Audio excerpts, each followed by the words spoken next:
자, 이번 시간에는 우리가 이제 가장 마지막 단계에서 작성하는 서면이에요. 이게 이제 거래계약서라고 그러는데 이 거래계약서 작성을 한번 좀 보도록 할 거예요. 일단 여기다는 별을 하나만 좀 해주시고 거래계약서가 뭔가를 먼저 좀 잠깐 보여드릴게요. 이게 좀 헷갈릴 수 있으니까. 자, 우리가 지난주에 전속중개계약서, 일반중개계약서 보셨었잖아요. 근데 이건 전속중개계약서예요. 자, 그러면 질문. 이 중개계약서는 누구랑 누가 쓰는 거죠? 중개계약서야? 중개계약서. 그럼 누구랑 누가 쓰는 거죠?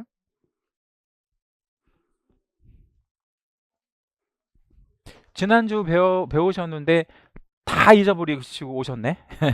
그렇죠? 머리가 하얘지셔가지고 완전히 원점으로 이렇게 돌아가서 오셨어요. 자, 중개계약은 여기 나와 있는 대로 의뢰인과 개공 간의 계약이죠. 그죠? 그러니까 손님하고 개공이 중개 어떻게 할 건지를 이제 쓰는 게 중개계약이잖아요. 근데 이제 지금 보려고 하는 이 거래계약서는 그러니까 매매나 임대차 계약 같은 거를 이제 거래계약이라고 얘기를 해요. 이 거래계약은 누가 쓰는 거냐면 매도 매수가 쓰는 거지.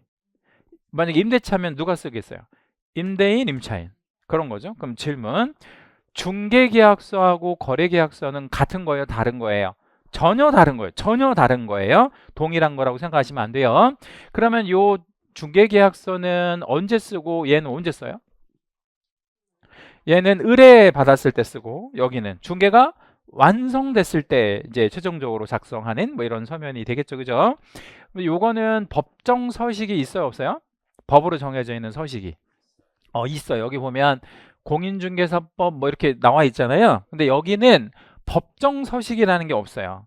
그러니까 이거는 이제 표준 서식은 아니야. 표준화되어 있는 서식은 존재하지 않아요.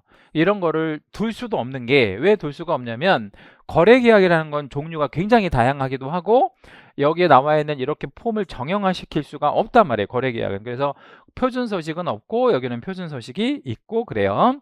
아무튼 이 계약서를 우리가 좀 봤을 때 서로 다르다는 거를 좀 알고 계셔야 되고요. 가장 마지막 단계에서 쓰는 거를 거래계약서다 이렇게 이야기합니다.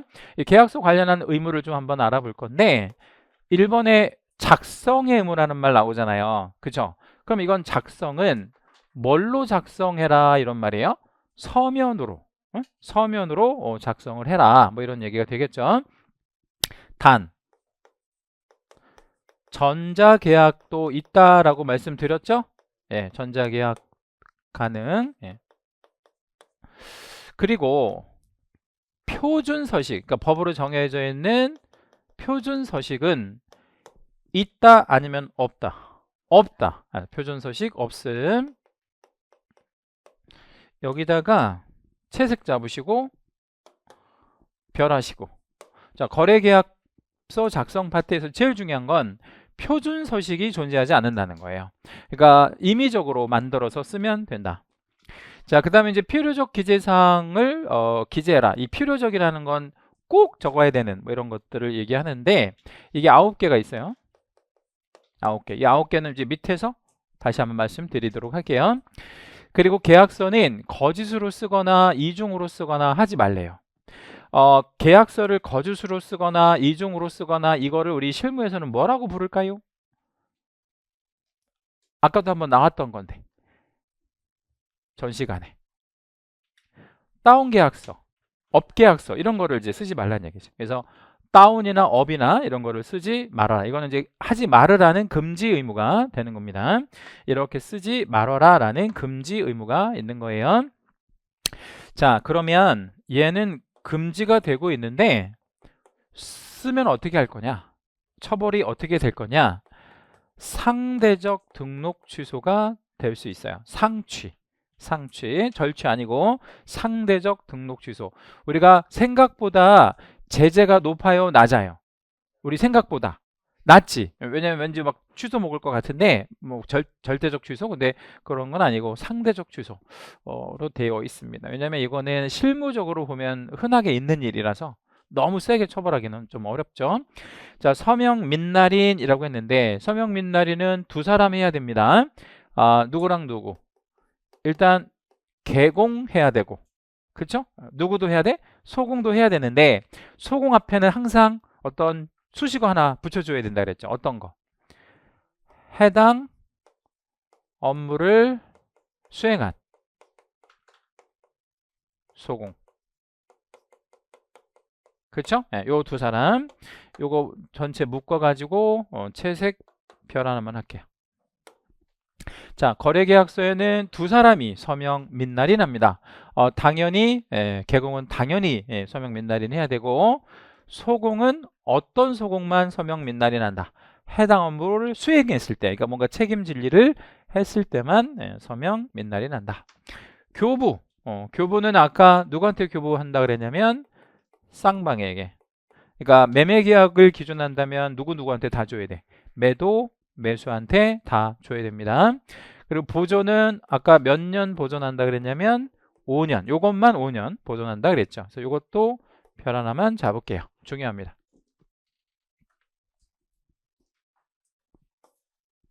자, 이제 필요적 기재사항이 있는데 이 필요적 기재사항에서 이번 35회 시험, 올해 나왔던 시험에 출제가 됐는데 이거는 필요적이니까 꼭 써라 이 말이에요. 빠뜨리면 안 돼. 자, 그러면 얘는 애워야 되겠어요? 아니면 애울 필요는 없어요? 애워야 되겠어? 딱 보니까 애우고 싶어요, 막? 애우고 싶은 막 생각이 막 이렇게 막 생깁니까? 예. 그 애울 필요는 없고 계약서에 빠지면 안 되는 것들이라고 생각하고 이해 한번 해볼게요. 자, 어디에 빠지면 안 되는 거? 계약서에 빠지면 안 되는 거라고 생각해 볼게요. 자, 첫 번째, 뭐가 빠지면 안 되겠어요? 당사자의 인적사항 빠지면 안 되겠지. 무슨 얘기냐면 매매계약서를 쓰는데 매도인과 매수인이 없어. 그죠? 그러면 계약 자체가 성립이 안 되잖아. 그러니까 빠뜨리지 말아야지. 그 다음에 물건의 표시를 빠뜨리면 어떤 문제가 돼요? 그러니까 예를 들면 매매계약서를 쓰는데 막 나머지 다 썼어. 뭐 조건, 당사자 다 썼는데 뭐가 없어. 그러니까 이 물건이 없어. 그러면 계약은 성립, 불성립? 불성립. 물건이 뭔지도 모르는데, 그러니까 이거는 빠뜨리면 안 되겠죠. 계약일은 여러 가지 의무의 기산점이 돼요. 계약일은 예를 하나 좀 들어봐 드리면 매매계약 체결일로부터 30일 안에 부동산 거래 신고라는 걸 해야 돼요. 주택임대차 계약을 체결한 날로부터 역시 30일 안에 주택임대차 신고를 해야 돼. 그러니까 여러 가지 의무의 기산점이 되기 때문에 계약일을 잘 특정해 줘야 돼. 계약일은 빠지면 안 돼요. 자, 그 다음 여기다가 채색 하나만 잡을게요. 우리가 그동안 예정 금액이라는 표현을 여러 번 봤잖아요. 그쵸? 뭐 우리 중개계약서에서도 예정 금액, 그 다음에 전시간이랑 전전시간에 확인 설명서 파트에서도 다 예정 금액을 보셨잖아. 근데 여기서부터는 이제 뭐라고 쓰면 안 되겠어요? 예정, 이 단어 쓰면 안 돼. 왜냐면 계속 예정만 하고 있으면 안 되잖아. 여기서부터는 이제 확정된 금액인 어떤 금액? 거래 금액. 이런 거 이제 함정 아주 잘 거리니까 알고 계셔야 된다. 그래서 거래 금액은 뭐 계약금 얼마 뭐 이런 걸 다 적으라는 얘기예요. 그 다음에 이제 물건의 인도 일시 뭐 이렇게 되어 있는데 이 일시는요 두 가지 의미가 있어요. 뭐와 뭐를 합쳐서 일시라고 얘기를 할까요? 그러니까 일과 시. 그렇게 답변하면 되게 어려운 말인데 자, 어떻게 표현하는 게 좋을까요? 날짜와 시간을 특정해 주라는 얘기예요. 이게 무슨 의미가 있냐면 자, 오늘이 이제 4일이잖아요. 14일 날 그러니까 정확히 10일 있다가 그 물건을 인도하기로 했어요. 그러니까 이제 그날 잔금이고 인도하기로 했어요. 그러면 14일 날 날짜만 정해준 거야. 인도하기로 했어요. 여러분은 뭐 집을 살 사람 팔 사람이라고 생각을 해봐요. 몇 시경에 그 입금하고 그 집으로 들어갈 거예요. 만약 여러분이 매수할 사람이라고 가정해 볼게요. 몇 시쯤에? 오전 11시? 아니면 밤 11시? 오전 11시 좋아요. 근데 저는 매도할 사람이거든. 근데 저녁 6시에 나갈 건데 제가 매도할 사람인데 그러면 시간이 뜨잖아요. 이러면 문제가 되는 거예요. 중개사고야. 그래서 뭐와 뭐를 정확하게 특정해 줘야 돼. 날짜와 시간. 그럼 어떻게 이제 계약서를 딱 써야 되겠나 생각해 봐요.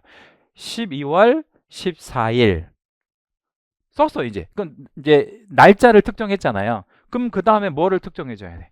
어떻게? 오전, 오후 어떤 게 좋아? 오전이 좋죠. 왜냐면 오후 가면 그날 등기도 쳐야 되잖아. 그러니까 오후 6시 이러면 이거 완전 초보 개공인 거야. 그럼 안 돼. 등기도 못 하고 아무것도 못 하잖아. 그러니까 오전 10시나 오전 뭐 한 9시쯤 이렇게 딱 잡아주는 게 좋죠. 그래야 나갈 사람과 들어올 사람 사이에 어떤 이제 그 특정이 되어지니까. 그러면 우리 코리안 타임이라는 거 있죠?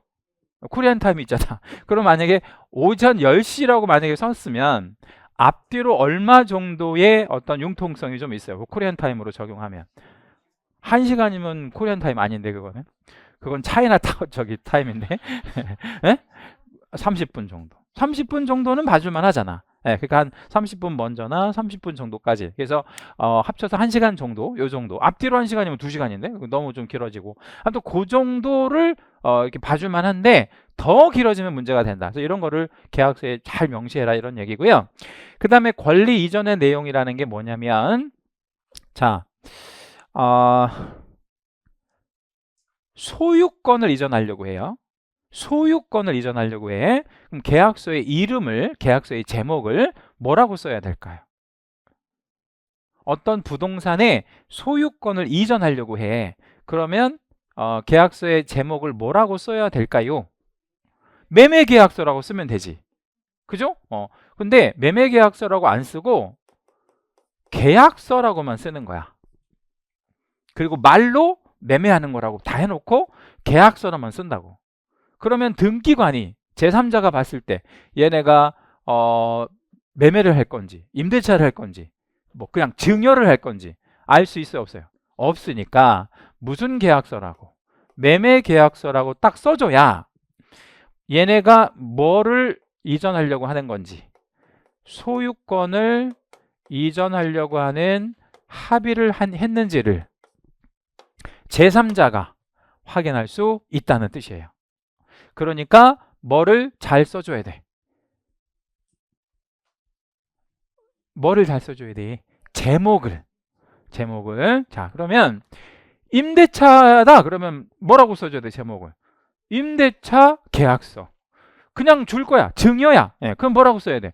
증여 계약서. 이렇게 써야지. 그러니까 이 제목을 잘 써라는 말이야. 그래서 이제 우리 초보 개공들이 많이 하는 실수 중에 하나가 뭐냐면 계약서 이렇게만 쓴다고. 이러면 등기소에서 그냥 바로 기각이야. 각하. 예. 이건 등기 안 돼. 예. 왜냐하면 뭐를 넘기는지를 모르니까. 뭔 말인지 아시겠죠? 그래서 제목을 잘 써줘야 된다. 그 다음에 이제 계약서니까 조건이나 기한 같은 거 있으면 이런 건 당연히 써줘야 되겠죠. 그러니까 조건이라는 게 뭐냐면 그런 거예요. 여러분 매매 계약에서 가장 큰 조건이 뭐냐면 매도에는 뭐 해주고 매수에는 뭐 해주는 조건이 매매 계약이에요. 응? 매도인은 권리 이전해주고 소유권 넘겨주고 매수인은 대금을 지불. 그게 조건이지 뭐. 그 다음에 이제 기한은 뭐냐면 중도금 며칠 날 줄게. 그럼 중도금을 만약에 14일 날 주기로 했다면 14일이 중도금의 뭐예요? 기한이 되는 거지. 그런 거를 이제 정해줘. 그러니까 계약서는 이런 거 빠질 수가 없어. 그런 걸 적어 놓는 게 계약서니까. 이제 8번인 이해가 잘 안 돼요. 이해가 잘 안 되면 어떻게 해야 되겠어요? 애운다기보다는 채색을 해야지. 이해가 잘 안 되니까. 그렇죠? 이제 이해가 잘 안 되니까 채색 한번 해볼게요. 확인 설명서 교부일자가 반드시 거래계약서에 쓰여져야 됩니다. 며칠 날 나갔는지. 자, 그러면 우리가 거래계약서를 쓰는 날짜에 이미 확인 설명서 나갔어, 안 나갔어? 나갔어. 교부돼 있단 말이야. 그 날짜를 여기다가 써주라는 얘기야. 시점적으로 보면. 그래서 이거 주고 이거 준 날짜를 반드시 계약서에다가 써야 돼. 이거 왜 만들었냐면 이거를 안 넣어놓으면 개공들이 확인 설명서 안 써줄 수 있잖아. 그러니까 이거를 좀 반드시 교부하라는 의미로 거래계약서 필요적 기재사항이다. 이렇게 생각해 주시면 되겠고요. 10번에 만약에 문제가 나오면 8, 9번은 얘를 정답 처리해요. 그러니까 무슨 얘기냐면 필요적 기재사항으로 꼭 들어가야 될 거. 반드시 기억해 주셔야 되고 그 밖에 약정 내용이라고 하는 거는 특약을 말해요. 특약. 예. 특약은 뭐 여러 가지 적을 만한 게 있을 수 있겠죠. 뭐 예를 하나 좀 들어볼게요. 보일러 고장 났는데 보일러가 고장 났어. 다 오픈해서 다 알아. 이제 뭐 매도할 사람도 알고 매수할 사람도 알고 개공도 알아요. 특약에다 뭘 쓰면 좋을까요? 응? 보일러가 고장 난 걸 삼자가 다 알아. 그러면 뭐라고 특약을 적어 놓으면 좋을까요? 좋아. 수리해주는 조건으로 뭐 매매계약서를 쓰는 거야. 그러니까 매도가 수리까지 해서 넘겨주는 조건. 이것도 좋고. 또 아까 한번 말씀드렸던 거. 깎아주는 거. 거래세 금액에서 반영해주는 거죠. 그래서 이제 뭐 견적 받아가지고 보일러 다 바꾸는데 뭐 200만 원이다. 그러면 거래대금 얼마 딱 정해냈는데 거기서 마이너스 200을 공제하고 이거는 보일러 수리비로 뭐 한다든가 뭐 이렇게 하면 될 거 아니에요. 그죠? 그런 식으로 특약을 적어주는 거를 말해. 그러면 이거 애울 거 있어 없어요? 없어. 그냥 이거 다 이해하시면 되고 이해 가능합니다. 이제 주로 이제 출제되는 게 뭐를 출제하냐면 얘를 쓰느냐 이렇게 물어보거든. 잘 물어보는 게 요거거든요. 중개보수 같은 거를 계약서에다가 쓸까요? 아니면 쓸 필요 없을까요? 쓸 필요 없지. 왜 쓸 필요 없어? 확인 설명서에서 쓸 아주 좋은 답변이야. 확인 설명서에 들어가는 거야. 또는 토지 이용 계획 같은 거. 왠지 막 써야 될 것 같잖아요. 이런 거 써야 될 것 같잖아. 그런데 이거 써 안 써? 안 쓴다니까? 왜 안 써 이런 거? 확인 설명서에 쓸 거니까. 그래서 이제 보통 이제 출제하려면 확인 설명서에 쓰여지는 것들을 잘 물어보는데 중개보수가 제일 잘 나와요. 그러니까 이런 거는 확인 설명서에 쓰면 되고 거래계약서는 이렇게 9개만 이렇게 쓰면 된다라고 보시면 됩니다. 자, 기본 확인상으로 한번 넘어가 볼게요. 제일 쓰고 싶은 게 뭐예요? 뭐 전속중개계약서, 확인설명서, 거래계약서 중에서 제일 쓰고 싶은 거, 여러분 제일 써보고 싶은 거. 거래계약서. 왜 거래계약서 제일 쓰고 싶어요? 이거 돈 되니까. 이걸 써야 돈을 받을 거 아니야. 그러니까 이거 이제 돈을 받을 수 있는 어떤 이런 가장 중요한 실체적인 요건이 이거잖아. 그러니까 이건 중요하죠, 우리한테. 자, 이제 기본 확인사항 1번 전자계약 시스템. 이 전자계약 시스템이 아까 얘기한 대로 전자계약을 얘기하는 거예요. 이 전자계약 시스템으로 계약서 쓸 수 있다 없다? 있다. 그래서 작성, 교부, 보존까지 다 할 수 있어요. 1번 별 하나만 할게요. 이거 중요합니다. 그러니까 사실 우리나라가요. 선진국이에요? 선진국 아니에요? 선진국이야. 어제까지는 선진국이었는데 오늘 갑자기 이제 좀 중진국 정도로 떨어졌는데 어제까지는 확실히 선진국인데요. 어떤 분야에서 선진국이냐면요. 이런 거는 정말 선진국이에요. 이런 거를 개발해내고 실제 생활에 접목하고 이런 것들은 놀랍도록 선진국이에요. 그래서 그 우리나라가 AI 뭐 이런 거 우리 좀 사람들 관심 많잖아요. 이제 제4의 혁명이 생긴 다음에 AI 혁명이 이제 있을 거라고 사람들이 많이 얘기하잖아요. 근데 AI가 우리 생활에 밀접하게 찾아온다면 가장 이거를 잘 쓸만한 사람이 전 세계를 통틀어서 저는 한국 사람이라고 생각해요. 왜 그럴 것 같아요? 왜 한국 사람들이 이 AI든 이런 새로운 문물에 대해서 아무런 거부감 없이 이걸 잘 이렇게 받아들여서 쓸 것 같아요? 한국 사람들이 똑똑해서 그래요. 똑똑해서. 이 정말 머리가 좋은 민족인 것 같아요. 그리고 예를 하나 좀 들자면 제가 보고 참 놀랬던 게 뭐냐면 카페인가? 카페인가 무슨 뭐 이게 거기서 차를 마시는 커피숍 아니면 카페 같은 데서 차를 마시는데 젊은 여자애 둘이 그 카페에서 호두를 주더라고.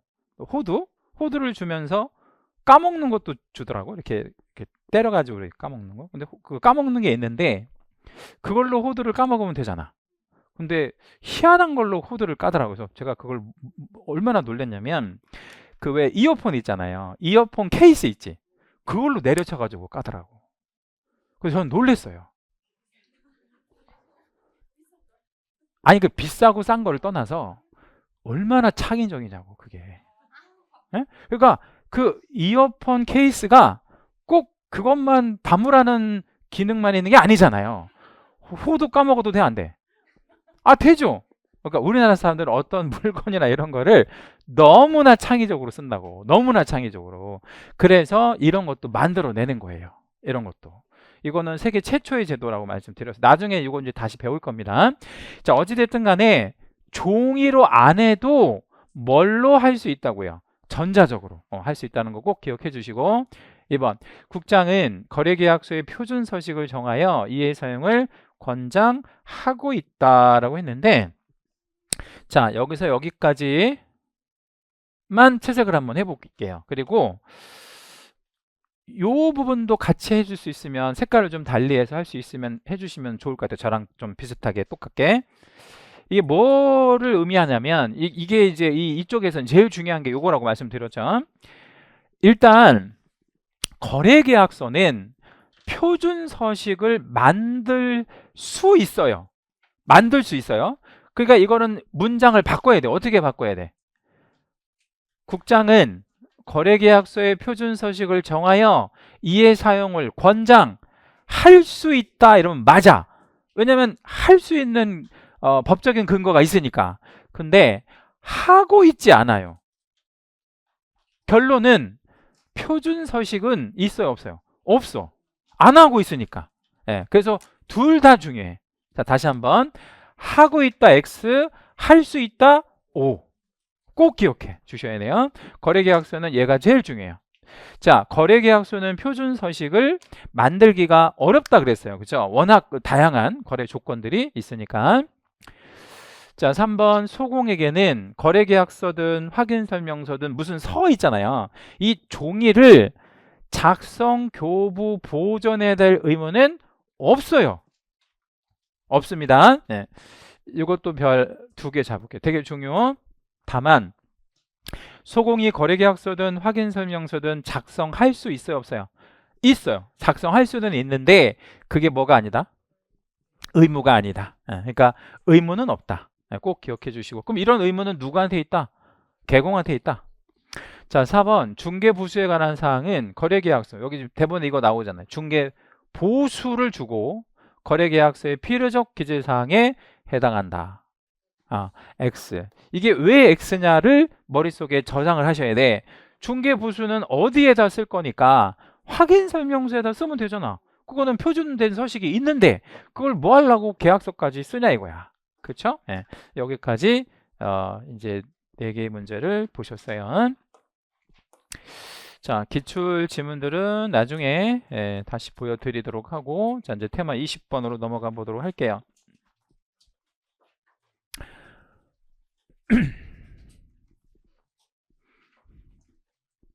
얘는요 계약금 등의 반환 채무 이행의 보장제도라고 되어 있고요.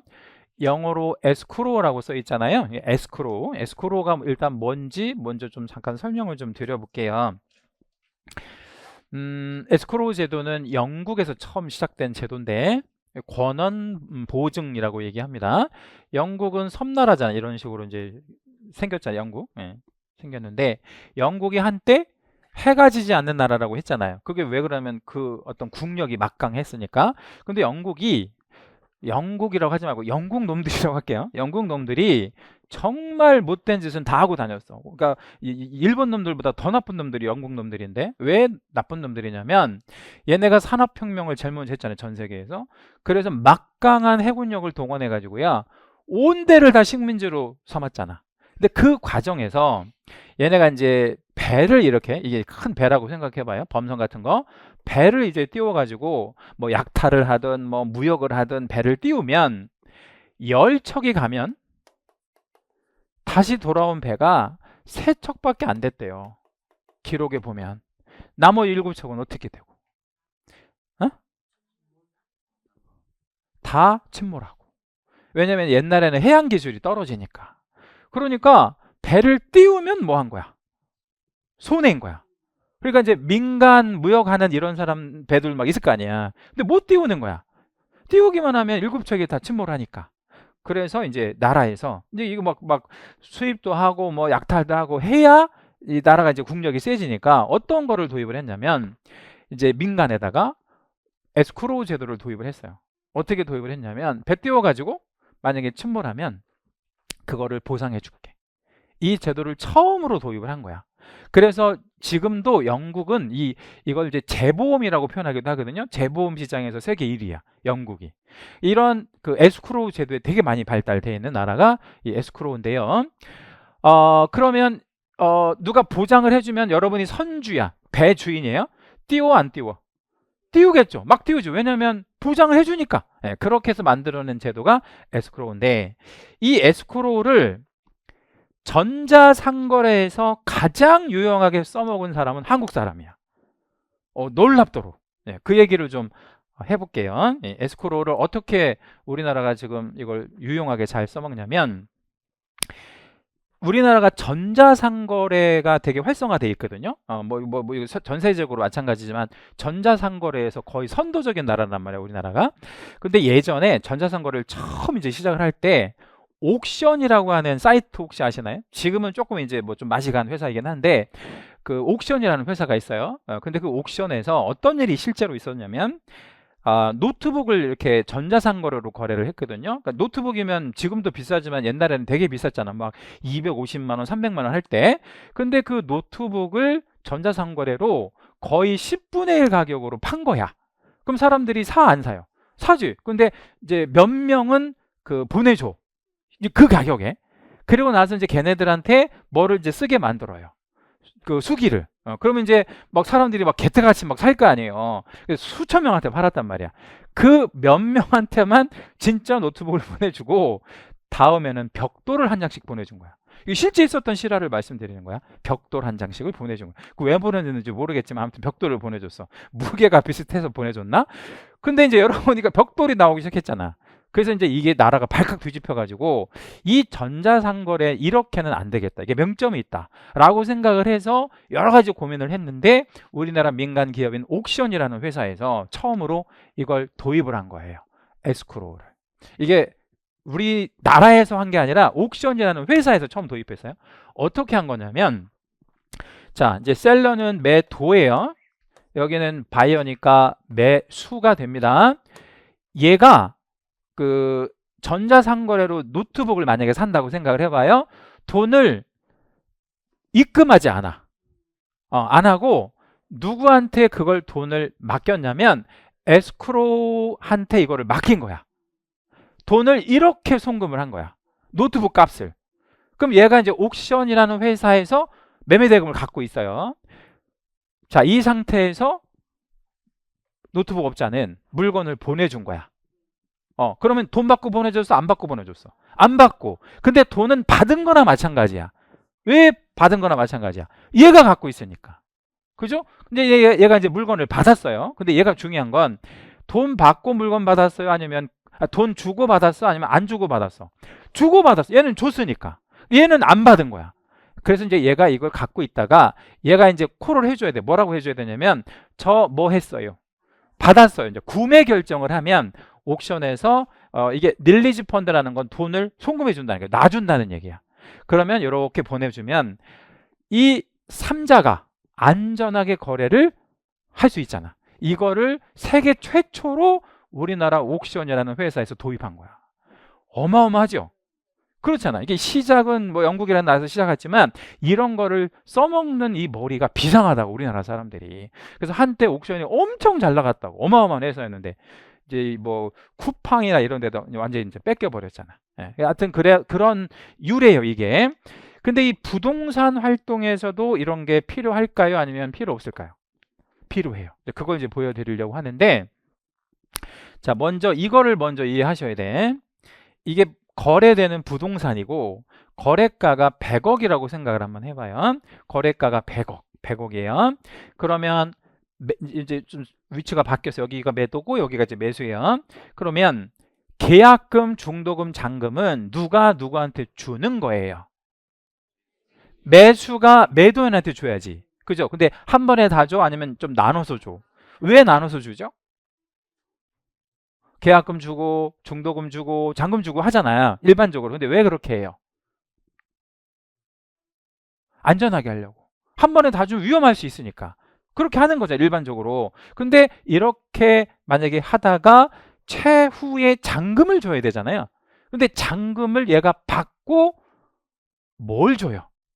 정확히 얘가 잔금을 받고 100억이라는 돈을 받고 얘가 얘한테 주는 거. 어? 권리 이전? 그거는 조금 추상적이야. 그렇게 답변하지 말고 구체적으로. 에? 소유권을 넘겨줘요?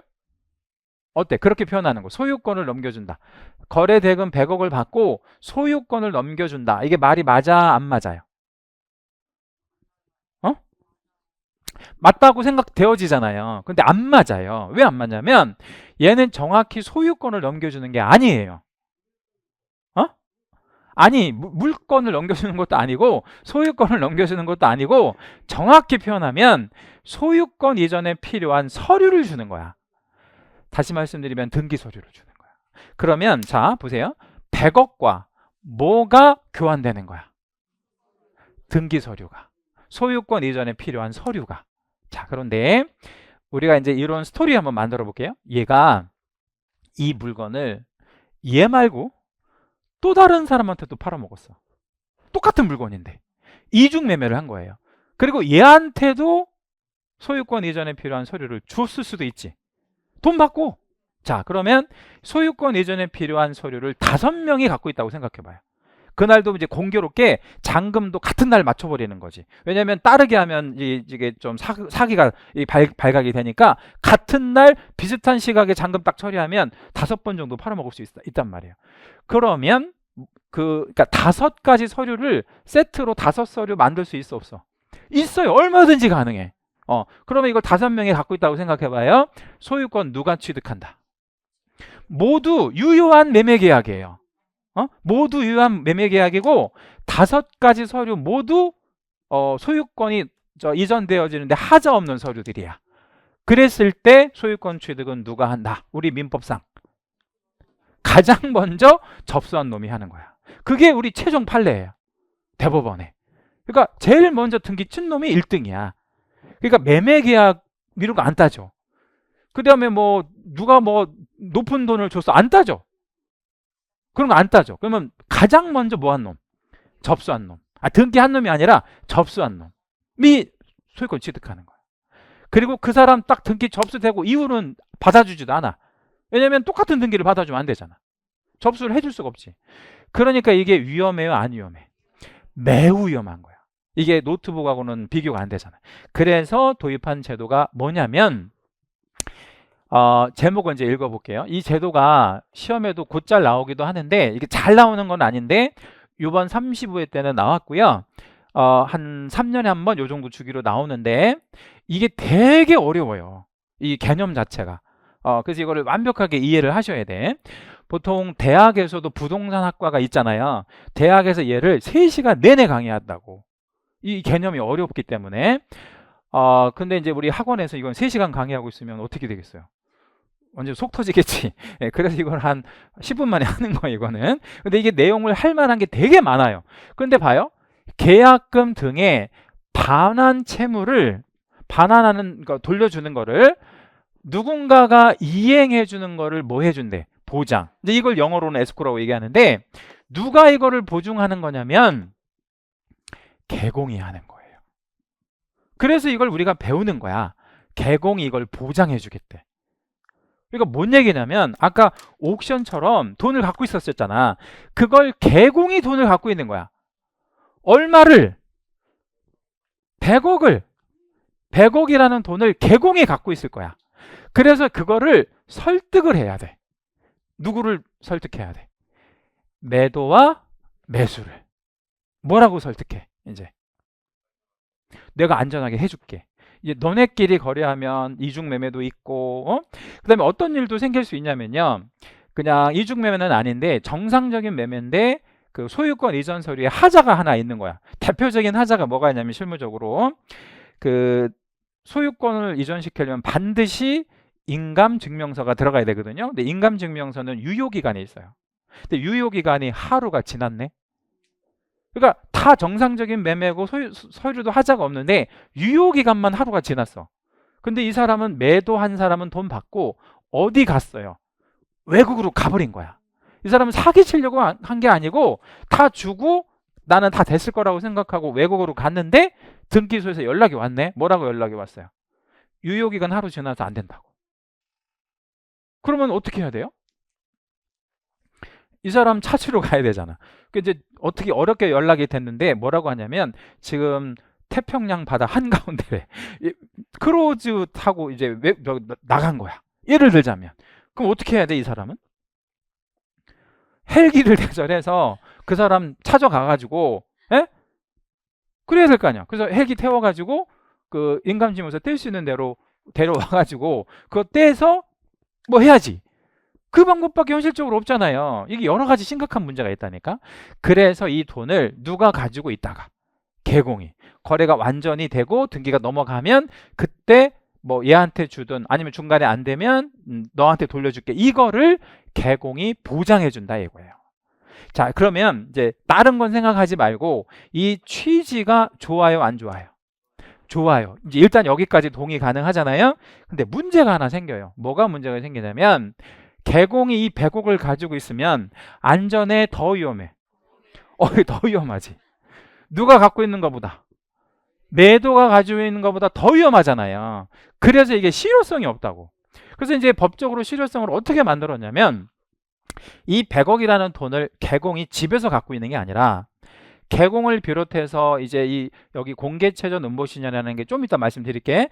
얘네를 이제 뭐라고 얘기를 하냐면 예치 명의자라고 얘기를 하거든요. 일단 여기서 문제가 나오면 무조건 얘를 물어요. 이걸 물어볼 수밖에 없어요. 무조건 물어보는 게 얘야.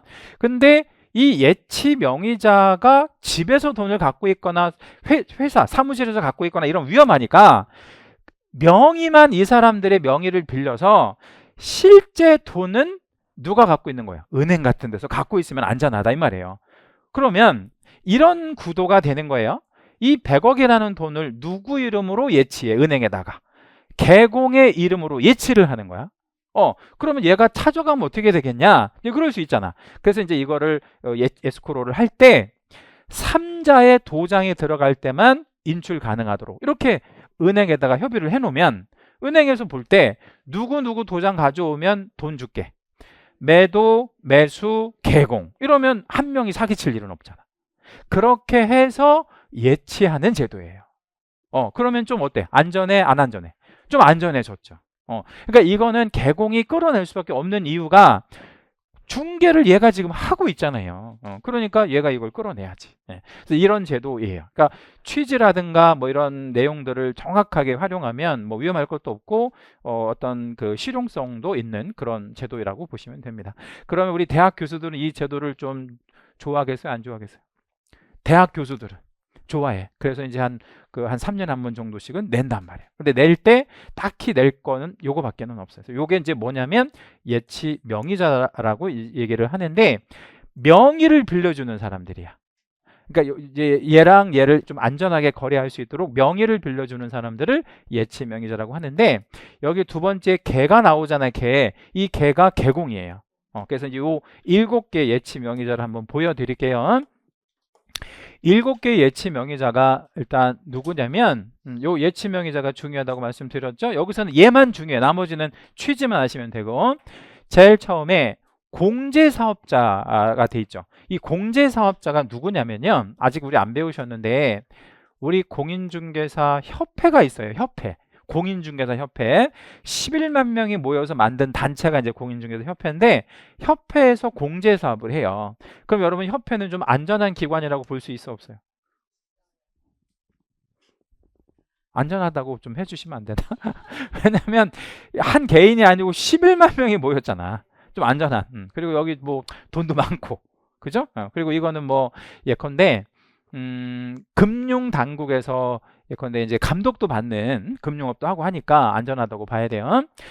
그 다음에 이제 두 번째는 우리 개공. 개공이 여기에 들어갑니다. 예. 개공은 안전해, 안 안전해? 안전하지 않아. 예, 이 얘기는 좀 이따 다시 해드릴게요. 그리고 최신간서 안전해, 안 안전해? 제일 안전해. 여기서 7개 중에. 왜 제일 안전하냐면 최신간서는 누가 운영해? 우리나라는 국가가 직접 운영하잖아. 우체국 이런 거. 그러니까 제일 안전한 기관이라고 볼 수 있어요. 여러분 은행보다 우체국 예금이 더 안전해요. 예? 왜? 은행은 최종적인 지급 의무가 누구한테 있어? 은행한테 있다고. 은행 부도나면. 은행 부도나면 나라가 주지 않아요? 그런 거 없어. 그럼 끝이야. IMF 때 그런 일도 많았잖아요. 근데 우체국은 부도나면 어떻게 해? 그건 나라가 줄 거야. 그건 국가에서 운영하는 거니까. 예, 그러니까 제일 안전한 거 최신건설. 그 다음에 전문회사는 뭐를 말하냐면요. 이런 거를 전문적으로 하는 전문 회사를 말해. 그래서 영어로는 에스크로우야. 아까 우리 배웠던 에스크로우. 예. 이런 것만 전문적으로 하는 회사. 이걸 에스크로우라고 얘기를 합니다. 그 다음에 이제 은행. 은행 안전해요, 안 안전해요? 비교적 안전하지. 예, 비교적. 예, 그리고 보험회사. 보험회사도 안전해요, 안 안전해요? 안전하죠. 보험회사. 예, 안전합니다. 보험회사. 예. 특히 어떤 보험회사는 굉장히 안전해요.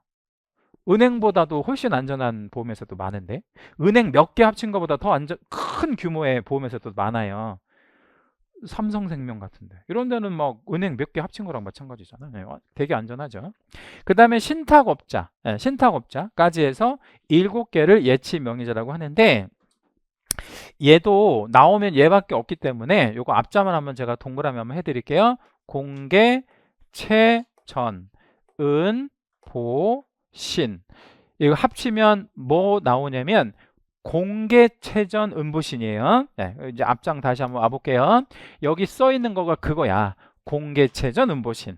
이거를 뭐라고 부른다? 예치 명의자. 그럼 얘네는 돈을 갖고 있는 애들 아니면 명의만 빌려주는 애들. 명의만. 그럼 돈은 실제 이제 금융기관 같은 데서 갖고 있을 건데 얘네를 뭐라고 부르냐면 예치기관이라고 불러요.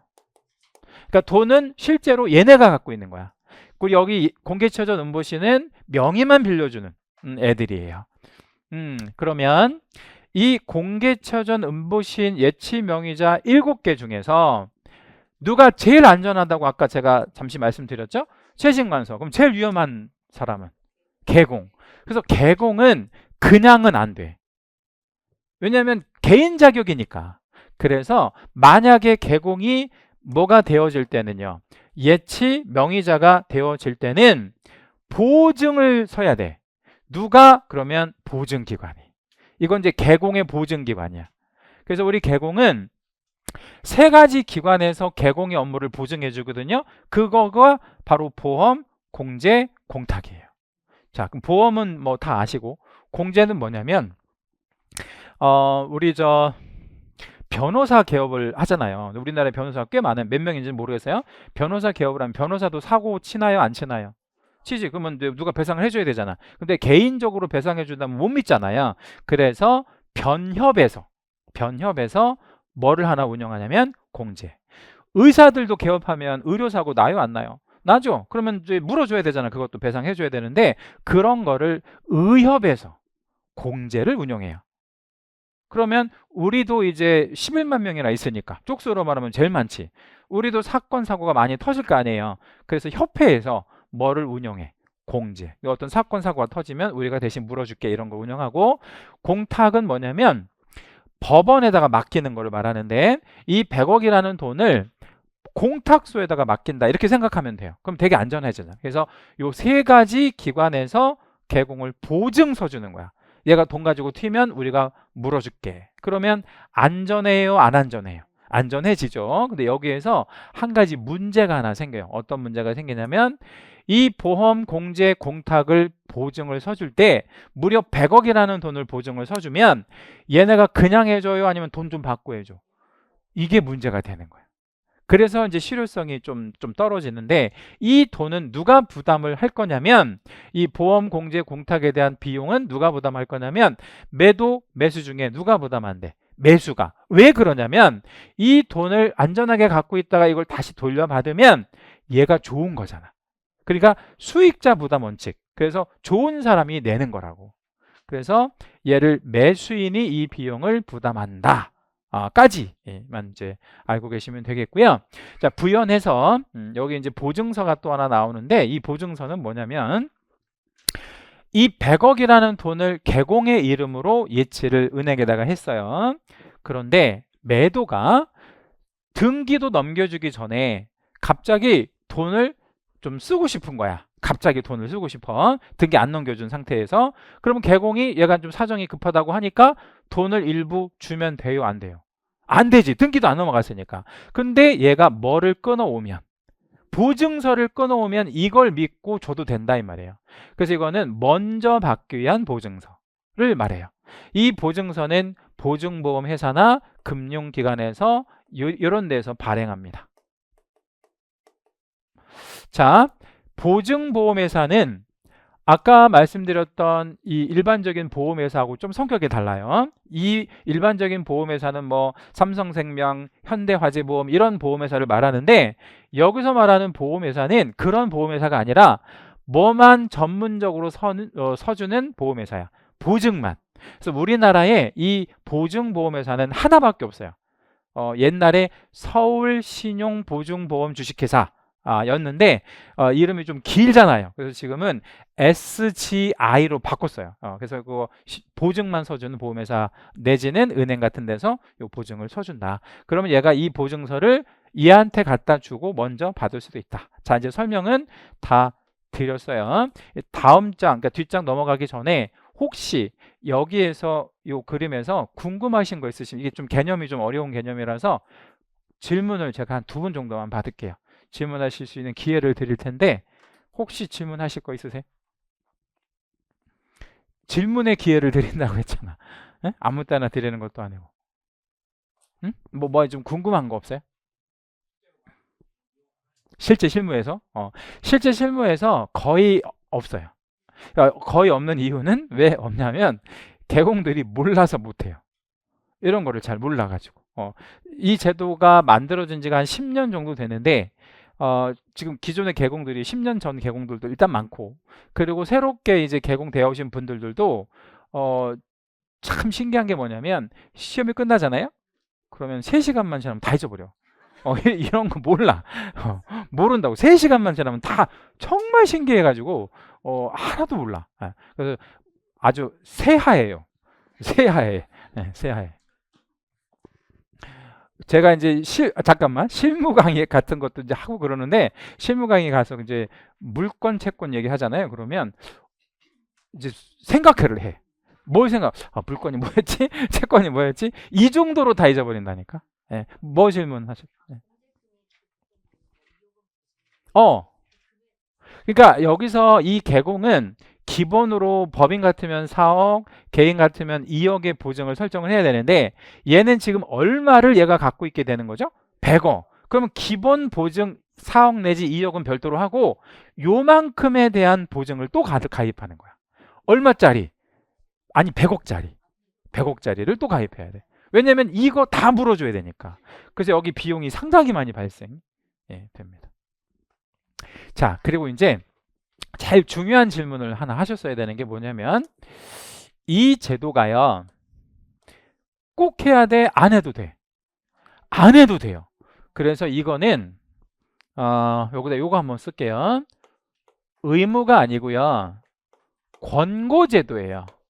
이제 그러니까 이 부동산 거래가 위험할 수도 있지만 위험하지 않는 경우도 있을 수 있잖아요. 그러니까 이거를 100% 이렇게 하라 그러면 사람들이 너무 불편하잖아요. 그러니까 이거는 반드시 하라는 게 아니라 권고제도예요. 그냥 권고. 근데 중요한 건 권고를 누가 누구한테 권고한다.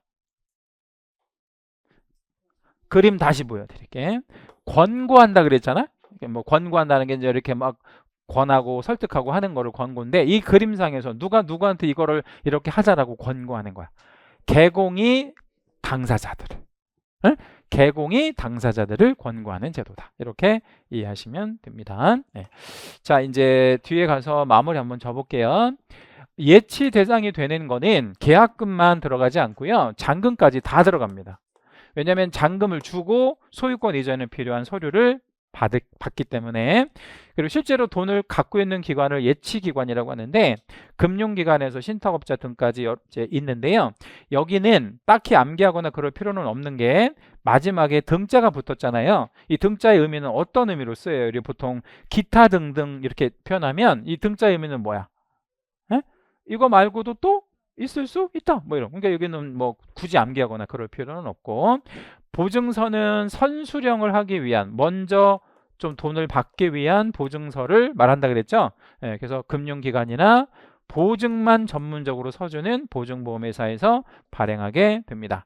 자, 여기서 이제 제가 서두에 이게 관련해서 의무라 그랬나요? 의무는 아니라 그랬나요? 의무는 아닌데 이 관련한 의무가 왜 여기 나왔냐면요.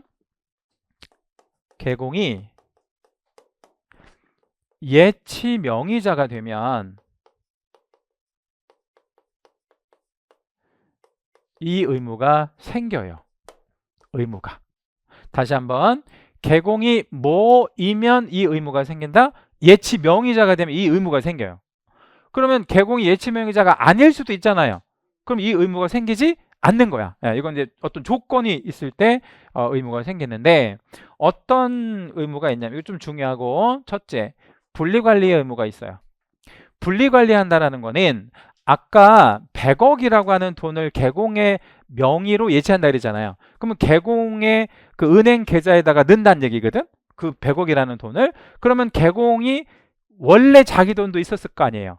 근데 그 원래 자기 돈이 한 1억 있다고 치고 거기다가 100억을 넣어놓는 거야. 그러면 나중에 이제 거래가 완전하게 이제 이루어져 가지고 매도인한테 줘야 될 때 100억만 줘야 돼? 아니면 그 이자까지 다 줘야 돼?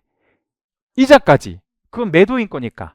근데 이 이자는 빼고 주고 그러면 안 되잖아요. 또는 이걸 왜 분리 관리하라고 그러냐면 개공돈하고 그 손님들 돈하고 섞이면 이자가 좀 이렇게 나중에 구분할 때 좀 문제가 되잖아. 그러니까 어떻게 하라는 얘기냐면 개공 계좌를 하나 더 만들어. 개공 이름으로. 그래서 100억을 온전히 다 넣어놓고 100억만 손님 돈만 줄 때 뭐채 주면 되겠어. 그냥 통장채.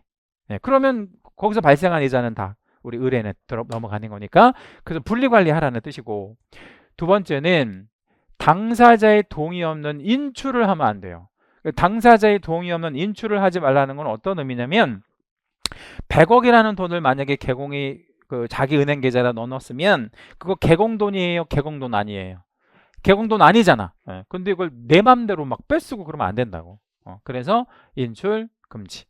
요거 두 개가 이쪽에서는 좀 출제가 잘 됩니다. 알고 계시고요.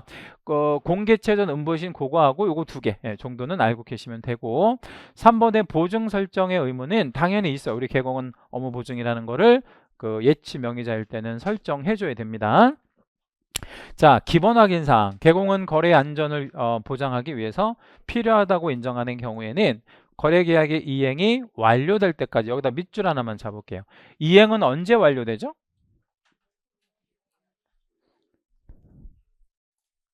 이행은 언제 완료될까요? 잔금 아니야. 잔금을 치르잖아요. 그러면 상대방은 등기를 넘겨줘야 될 또 다른 채무가 발생이 되잖아요. 완료가 아니라니까. 이 잔금이라고 하시면 안 돼. 언제 완료될까요? 등기가 이제 완료되는 거를 뭐라고 얘기할까요? 접수 말고 등기부에 올라가는 거를 두 글자. 경료라고 해요. 경료. 종료 말고 경료. 등기 용어 이런 걸 알고 계십시오. 등기가 경료될 때까지 라고 보시면 돼요. 완전히 등기가 넘어갈 때까지. 그걸 등기 경료라고 해요. 만약에 등기를 수반하지 않는 임대차다. 그러면 점유가 이전될 때까지. 그게 어떤 그 채무가 이제 남지 않는 이행이 완전히 완료될 때까지. 계약금 등을 제3자의 명의로, 그래서 제3자의 명의로 이러면 틀리고, 권고하여야 하며 틀리고, 예치기관으로는 금융기관 등이 있다. 요거는 맞는데 두 군데가 틀렸습니다. 자, 이제 바꿔줘야 되겠죠. 여기서 제3자의 명의로 그러면 제3자는 말 그대로 제3자잖아. 모든 사람들을 명의로 이렇게 맡기면 안 된다고. 막 지나가는 노숙자 이름으로 맡기고 그러면 안 되잖아요. 그러니까 이 자리에 딱 7개만 나와야 되는데 그 7개의 사람이나 기관이나 단체를 합쳐서 뭐라 그래? 예치 명의자. 의 명의로 이렇게 들어가야지. 제3자라고 하면 다 제3자잖아요. 우리도 제3자고. 이 제3자 아니고 예치 명의자의 명의로. 그리고 얘도 틀렸어요. 권고하여야 하면은 의무잖아요. 이러면 안 돼. 그럼 뭐라고 그래? 권고할 수 있다. 권고할 수 있으면 이렇게 들어가야 되겠죠? 이거는 권고제도니까. 자, 이제 2번 하나만 더 볼게요. 개공은 예치 명의자가 될 수 있으나 개공 예치 명의자 될 수 있어요, 없어요? 있어요. 근데 예치 기관이 될 수는 없대. 당연히 기관은 아니지. 얘가 무슨 관청도 아닌데. 예. 그러니까 예치 기관은 뭐 금융기관 같은 데다 맡길 거고, 다만 명의자는 될 수 있다. 이렇게 보시면 됩니다. 자, 이제 10분 쉬었다가 다음 시간에 하시겠습니다.